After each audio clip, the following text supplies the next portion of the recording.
Welcome to the latest edition of the Shukri Wrights Podcast with your host, Shukri Wrights. Hope all of you are having a great start to your week as we are now inching also closer to October as we record here on September 18, 2023.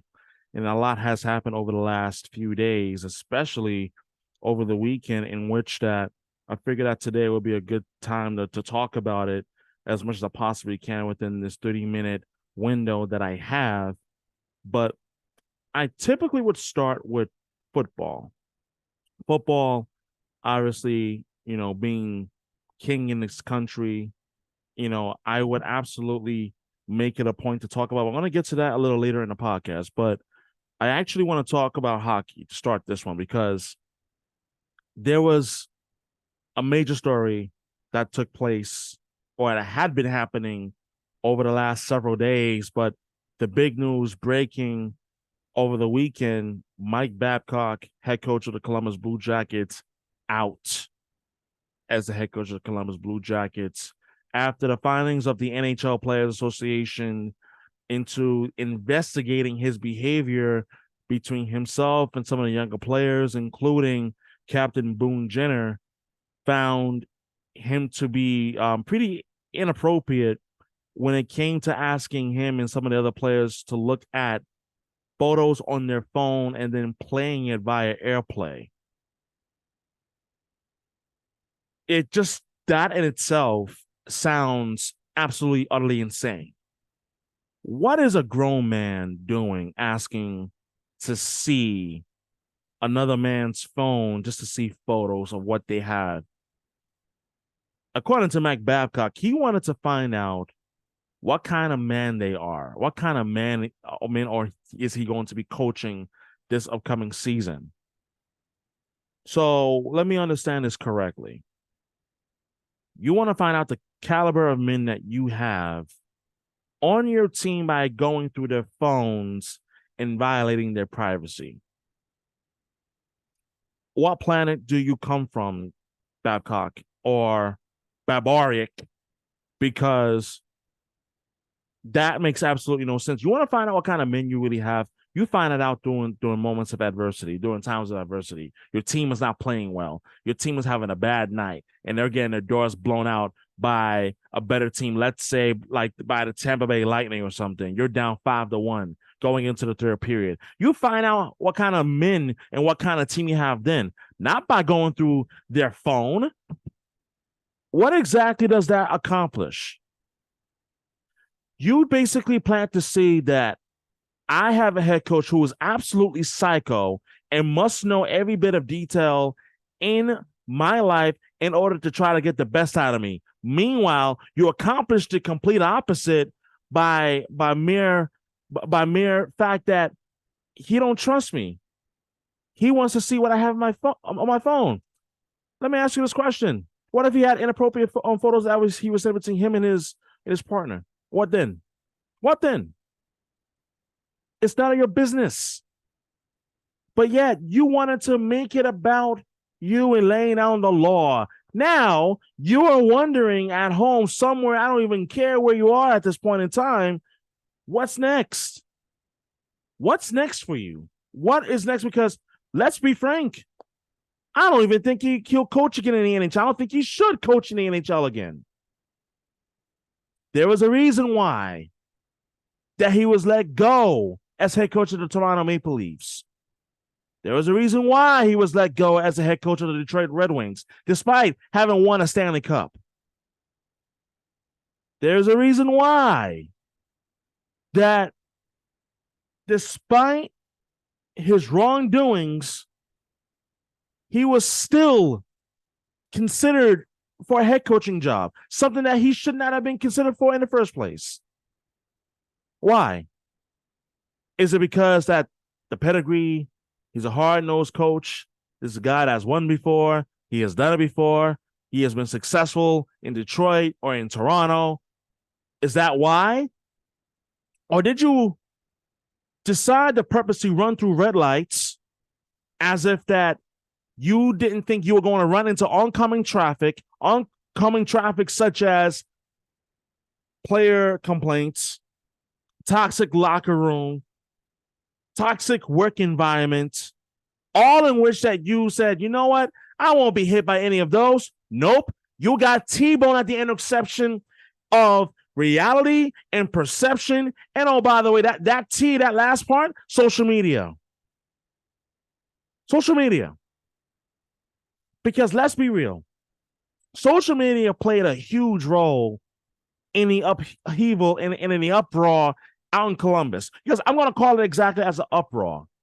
Some players may not have had a problem with it, but the fact that you had enough of a young nucleus core on that Columbus Blue Jackets roster who had a problem with it, that said, hey, you know what? I don't think this is a good idea. Because those guys are going to be your core moving forward into the future. You need guys like Johnny Gaudreau. You need guys like Boone Jenner. You need other important players on this team, like Adam Fattilny, for example. You need those type of players bought into the system. And if you have a head coach who's a tyrant, who's a bully, who is, I mean, being a weirdo, there's nothing wrong with it, but this is beyond just gross. You think players are going to buy into that kind of leadership? Buy into a coach that's going to say, hey, follow my lead, follow my system, everything will be kumbaya? Absolutely not. Because we have seen already in sports, just within this month alone, the importance of having sound and powerful and yet meaningful leadership. I'm going to give you an actual example. Deion Sanders for Colorado University, the Colorado Buffaloes, head coach. Let's throw out the fact that Buffalo team is 3-0. Throw it out completely. Look at the fact that he has got those men, those young men, buying into his message. That matters in today's world. That matters in sports. That matters in terms of being a vocal and yet effective leader.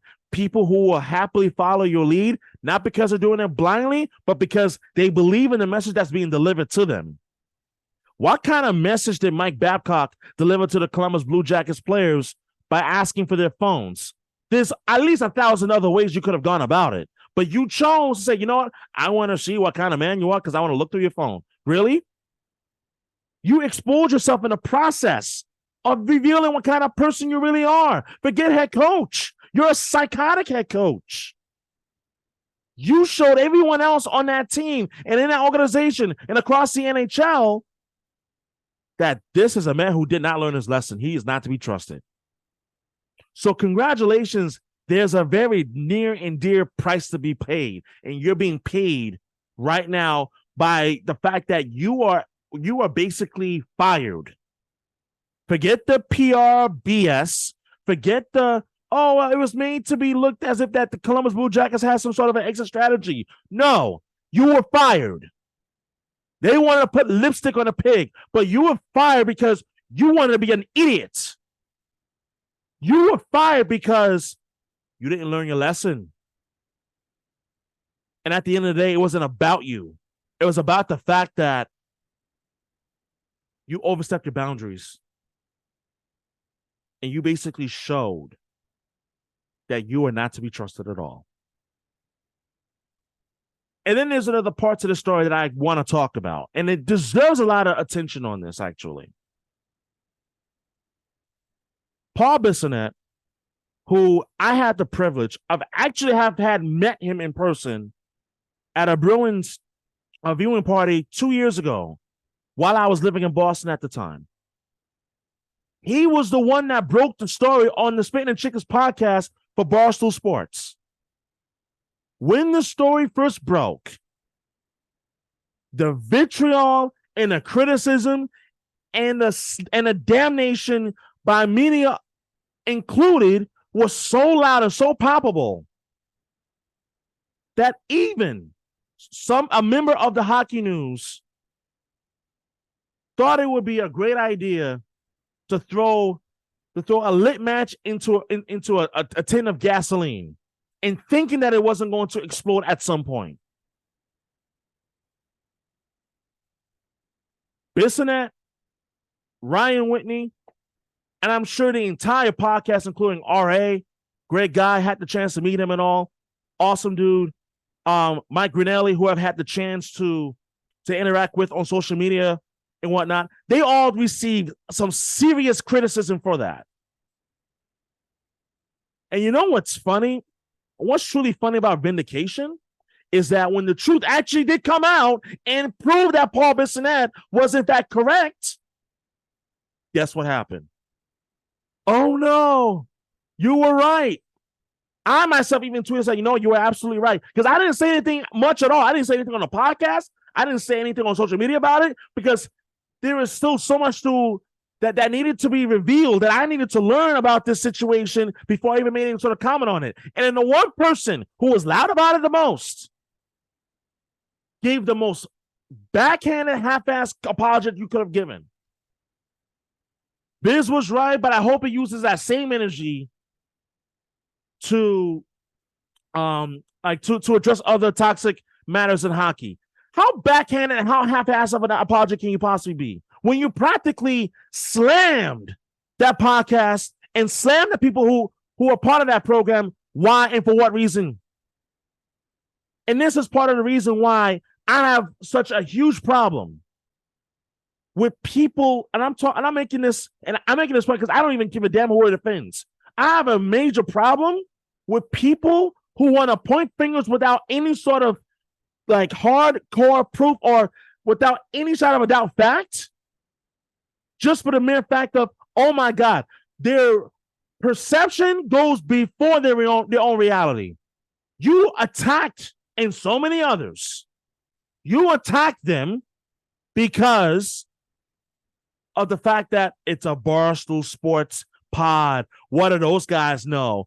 Ugh. Like whatever perceived or any sort of angst you may have against them, instead of actually hold off for a minute. Before I even respond, find out. Let's wait and see what more comes out before you decide you want to throw grenades and atomic bombs at that podcast. Because let me tell you something. Whether you like them or not, I don't even care. They were right. So yeah, Ryan Whitney, Paul Bissonnette, Rear Admiral, Mike Grinelli, dance, celebrate because you were absolutely right. Y'all, the podcast was absolutely right. And especially Biz, specifically Biz for a moment. He was the one that brought up the text, showed the text on social media. But yet for some people, it wasn't enough. That's why I'm upset, because we're so fast to just say, you know what? No, we don't believe you. You're part of the problem. Instead of actually saying, wait a minute, hold up. There may be something here. But yet here we are on a Monday, and the fallout from the Columbus Blue Jackets organization is just beginning, because many people have asked the question, and rightfully so, why the hell does the general manager still have a job, knowing full well that Mike Babcock, before his hiring, was a walking human red flag? This wasn't a secret. Everybody in the hockey world knew. Everyone knew. So as we record this podcast today, let this be a lesson. And I'm serious. Let this be a lesson. Before you throw stones when you live in a glass house, make sure you have all your facts lined up in terms of, especially when it comes to a story like this. When it comes to a story in which that players are texting, especially NHL players texting another former NHL player who so happens to be an absolute star in the sports TV business, and as well as part of the most popular hockey podcast in the world in Spittin Chicklets, maybe, just maybe, hold off for just a bit. Find out a lot more information before you go rampage, because that's what we like to do on social media nowadays. Go on a rampage, go on an absolute barn burner, and without any sort of idea that, hey, you know what? Maybe this guy has connections in the NHL amongst the NHL players that you within the media will never have or will ever truly understand. So let's pump the brakes a little bit, shall we? Pump the brakes, because you did yourself no favors. You did yourself absolutely no favors, and you absolutely may have, you did yourself more harm than good. But this story out of Columbus is absolutely insane. Mike Babcock, I hope that man never coaches in the NHL ever again. I really do. Because how many times is the NHL going to recycle over and over and over again these head coaches who are no good for the sport, who are toxic, who are no good? And I'm not talking about no good in terms of they can't win games. Yeah, sure, they can win, but they're absolute dicks in the process. There's far too many of them out there. They need to stop being recycled and give younger guys a chance to coach, to lead these men out onto the ice and have a profound impact on these players.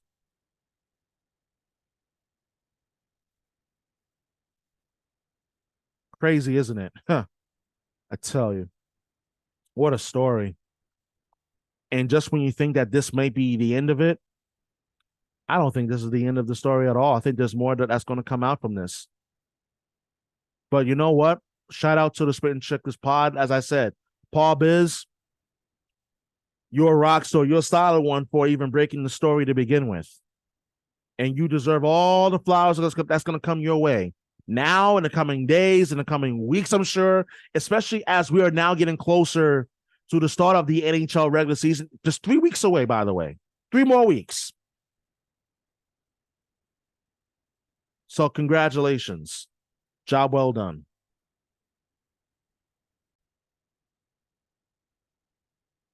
Thank you, everybody, for sticking with the Shukri Wrights Podcast as I just took a break. And we're going to continue on with this pod, and I want to talk NFL football now. Because yesterday was quite a eventful day in terms of the games across the NFL, defensive dominance and brilliance, should I say. And speaking of defensive brilliance, there's a team in the NFL that I am actually starting to really believe that their defense is as rock solid as it possibly can be in the NFL. And I'm talking about the Dallas Cowboys, a team that I've given a lot of grief to and a lot of reasons for over the years. But if we're going to be honest with ourselves, if we're going to tell the truth, the Dallas Cowboys, they delivered another statement yesterday in their 30-10 win over the New York Jets without Aaron Rodgers' first week since the season-ending injury that Aaron Rodgers sustained in week 1 on Monday Night Football against the Buffalo Bills, 4 plays into the game. A lot of people today are asking this question, and for reasons that are definitely understandable. And I get it. Is this defense for real? Some people are even asking, is the Dallas Cowboys the best team in the NFL? Unbiasedly speaking, I'm going to say I don't think that the Cowboys are the best team in the NFL, but I do honestly think they have the best defense in the NFL. Because what they have done so far through 2 games is absolutely astounding. They've given up a grand total of 10 points so far this entire season. They shut out the New York Giants offensively in week 1 on Sunday Night Football a week ago. And then they only allowed 10 points to the New York Jets in their home opener yesterday. 10 points. But let's further look into why this defense for the Dallas Cowboys is truly for real. I don't think it's really debatable any longer as to why this team and why this defense is truly as legit as it gets. Number one, let's start with the mere fact that this pass rush for the Dallas Cowboys is nothing to be played with at all. Like, at all. And then on top of that, when you look at the front seven and what I have seen so far in terms of Dexter Lawrence, Micah Parsons, Lander Van Der Esch, and then as well as the addition of Stephon Gilmore, they have been balling. They have been balling so far. And you talk about someone who has really built up an impressive name for himself. And I'm talking about Micah Parsons now. Micah Parsons has been that guy on the defensive side of the football for the better part of the last couple of years. I don't even think it's really a question or any doubt. 30-year player, and if he continues this level of play, Micah Parsons could be the first defensive player to win NFL MVP since Lawrence Taylor in 1986. That's how dominant he has been on the league's best defense so far in the early going.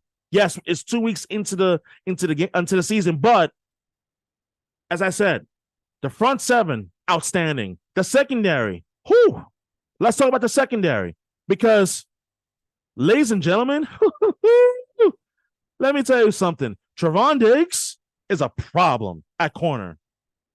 And like I said, the addition of Stephon Gilmore, problematic. That secondary is as rock solid as there is in the NFC, dare I say in the NFL. And then also, and I talked about, like some of the younger guys. And I actually want to talk about Donovan Wilson as well, who's a safety for the Dallas Cowboys as being part of that terrific defense. Listen, the front seven and the secondary have been operating like a cohesive unit. It's been rather impressive to watch. When you're able to get constant pressure on the quarterback, just as the Cowboys did in week 1 against Daniel Jones, just as they did yesterday against Zach Wilson, although, if we're being honest, he is a mid-quarterback, your secondary is going to be put to work. Quarterbacks are going to get rid of the ball sooner than they want to get rid of the football. And that's how you create turnovers. You create interceptions. You create timely plays and timely stops for your defense to get the defense off the field and get your offense on the field. So what I've seen through the first 2 games for the Dallas Cowboys defensively, they are the best defensive team in football. I don't think it's hyperbole to say that. And many of you that know me, that I am no Cowboy fan, I have spent more time blasting the Cowboy fans more than anything. I don't have a problem with the organization or the team, but unbiasedly speaking, purely football speaking, there's no doubt in my mind what you've seen from this Cowboys defense is for real. It's not a fluke. It's not a fluke. And in the first 2 games, the Cowboys offense, not too bad. They're averaging 35 points per game. They scored 30 yesterday in their win against the Jets. And they scored 40 in week 1. So do I think it is a coincidence? Absolutely not. I mean, how could you? How could you? If anything else, this tells me that Dak Prescott is doing a better job of taking care of the football. I like Troy Pollard a lot.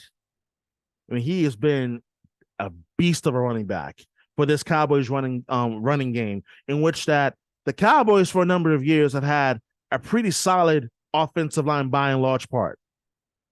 But now you combine the solid offensive line up front, plus the play of Troy Pollard, the running back, you're going to get magic. And they've been getting a lot of magic so far. Which is, again, as I said, I'm not ready to call them the best team in the NFL just yet. But is their defense for real? Absolutely. That shouldn't even be a question anymore. I think it's for real. And it's warranted a conversation whether if this Cowboys team, can they keep this up? Because they have some interesting tests coming up. I think the interesting test for me in terms of assessing just how good this Cowboys team is week 5 when they play against the San Francisco 49ers. That's really going to be the litmus test. How much have they grown? And that game is also, by the way, on Sunday Night Football, week 5. That's going to be the litmus test. This upcoming Sunday, they have the matchup against the Arizona Cardinals. And then week 4, they also have their matchup against the New England Patriots, who are currently winless at this time of this recording. So whatever happens next, will happen next. But I do know this.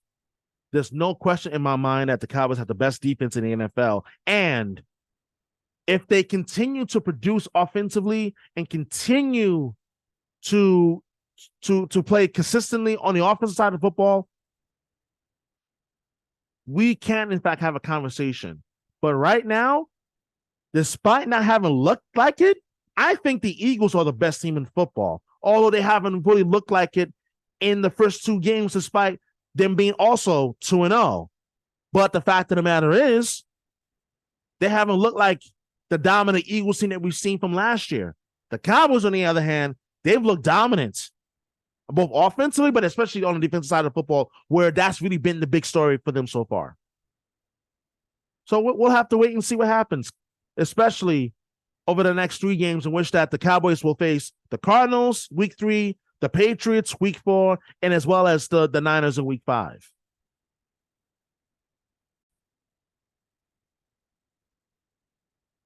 What's going on, everybody? Welcome back to the Shukri Wrights Podcast, the final break of this pod as I record here on this Monday after week 2 of the NFL regular season. Sunday slate of games has concluded. I'm recording just before the Monday night games. There's 2 of them actually tonight, amazingly enough, in which the Saints, they're playing the Carolina Panthers, and as well as then the Browns later on playing the Steelers.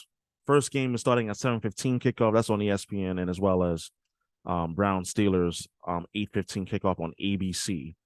So 2 Monday night games tonight. But there is a team that I actually want to spend some time talking about, because this team I am actually personally a fan of, and there are some things that really bothered me last night watching the Miami Dolphins and as well as the Patriots play on Sunday Night Football. Patriots lose in heartbreaking fashion. Stop me if you heard this before. It doesn't surprise me, to tell you the truth. But what does surprise me is that there is a disturbing trend that is happening with the Patriots that I think it needs to be talked about a bit. Because this is now the second consecutive week that the Patriots have started off rather very slow offensively. They started off very slow, and in which that they've had to play from behind. The issue isn't their ability to put up points. The problem is that when they're playing from behind, you happen to playing some really good offenses in the Eagles and as well as the Dolphins, respectively, and you just don't have the offense to actually be able to mount comebacks, to be able to put up points on the board at will. And that's exactly what happened yesterday. Say what you will about Mike Gesicki, tossing the ball in the air as he was being brought down to Cole Strange, who was stopped just short of the first down marker, which effectively wrapped up the night for the Patriots in terms of any chance of winning that game, as the Dolphins took over on downs after review of the play. And the thing that comes to mind for me is, if this team actually starts on time, among other factors, but I want to start with starting on time, we wouldn't be having this discussion as it currently stands. I mean, we wouldn't. How amazing is it that in 2 consecutive weeks, What has been the common theme for the New England Patriots so far? You could say offensive line. You wouldn't be wrong. I'm with you. But I'm going to go in a different direction here, and I'm going to say slow starts. Slow starts. Starting off slow, in which that you've had to play from behind, and by the time you get an opportunity to actually do some real damage, tie up a game or take the lead, it's too little too late.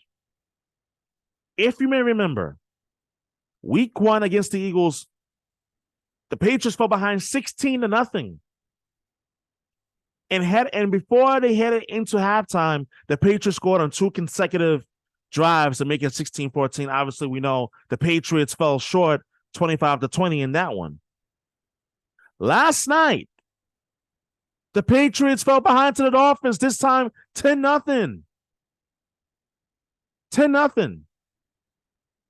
And in the second half, it was basically a common battle of playing from behind, making key timely plays, and so forth. And that's an issue in the NFL.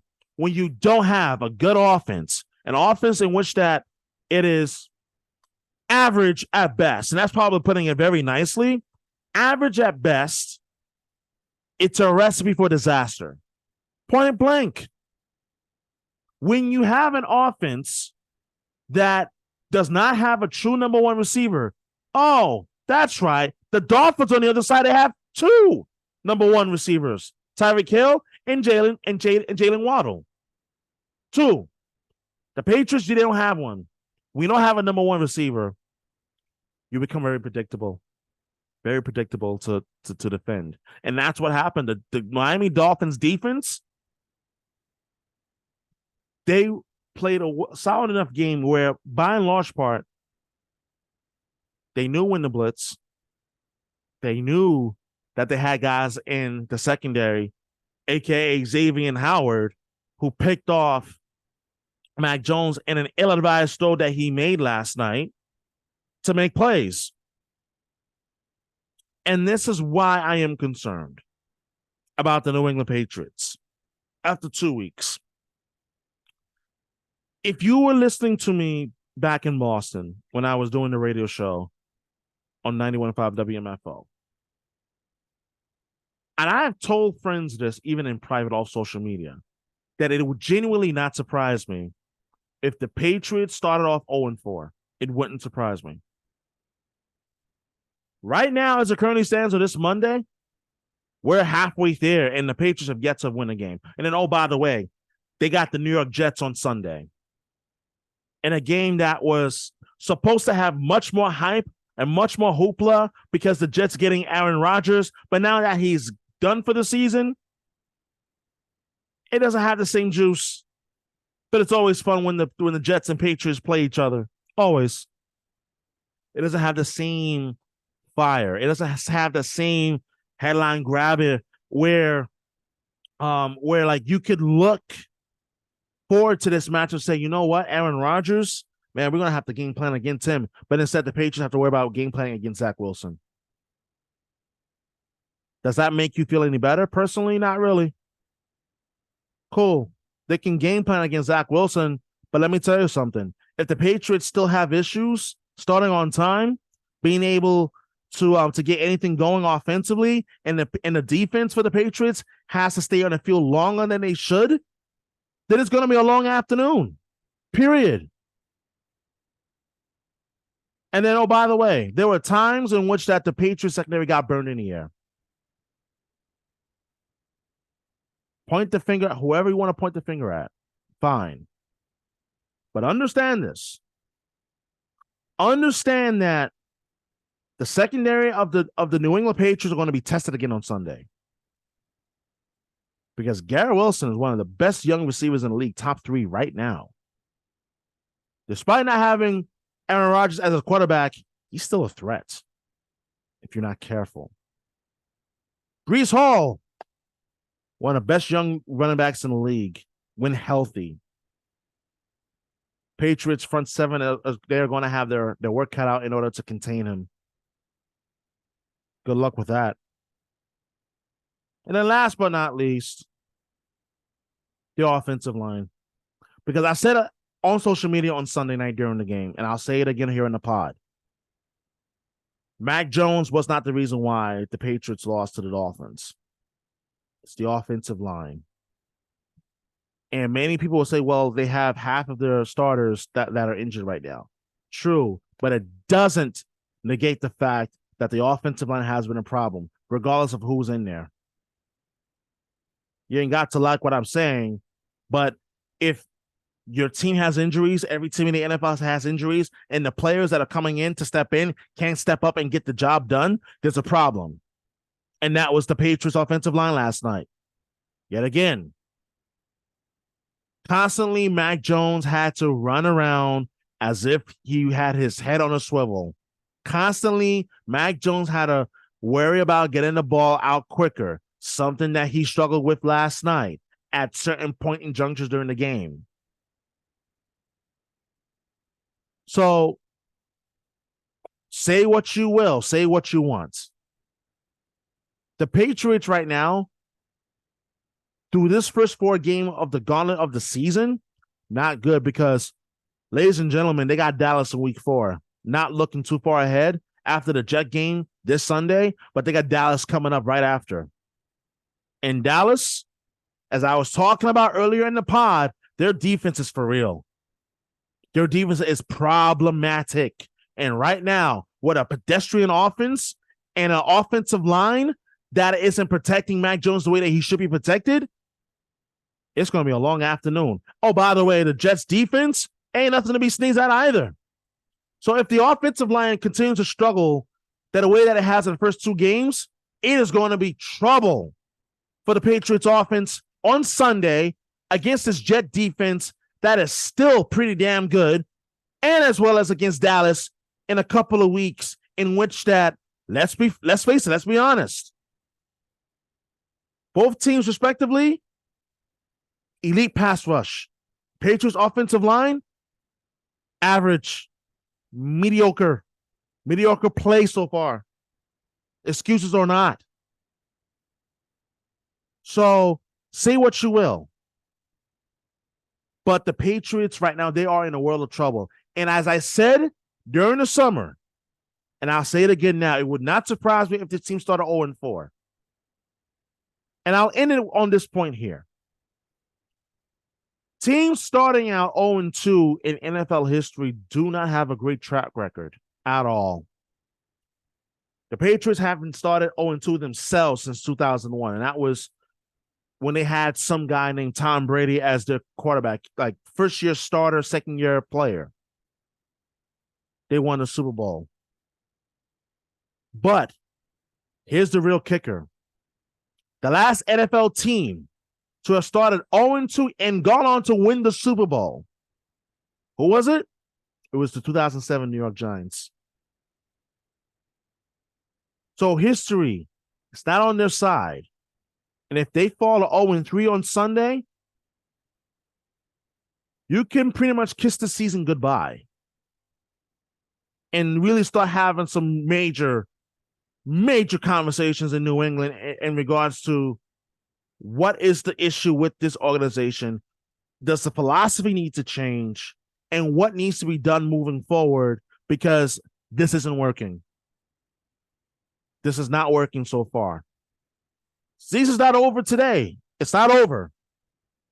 But if they lose on Sunday to the Jets, mark my words, I think the season's done at 0-3. If the Patriots lose to the Jets and they fall to 0-3, it's done. So that is basically where we are at now. And with that being said, this is going to wrap up this edition of the Shukri Wrights Podcast with your host, Shukri Wrights. Thank you for watching on YouTube and as well as listening to the podcast wherever you get your podcast as well. I look forward to talking to you again next time. Take it easy. Have a good one.